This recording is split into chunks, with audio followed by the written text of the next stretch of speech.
You ask Tiger to calculate. This deals with linear inequalities with one unknown. The final result is x greater than 5. Let's solve it step by step. Group all constants on the right side of the inequality.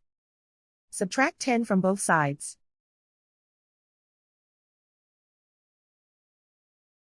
Group like terms.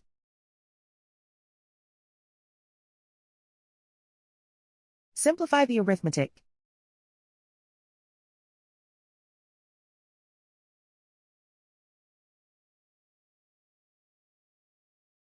Convert the x into a positive number.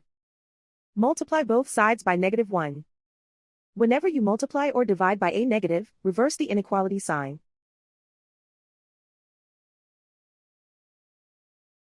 Remove the ones.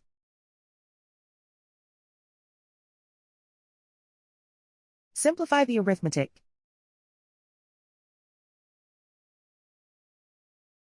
Plot the solution on a coordinate grid.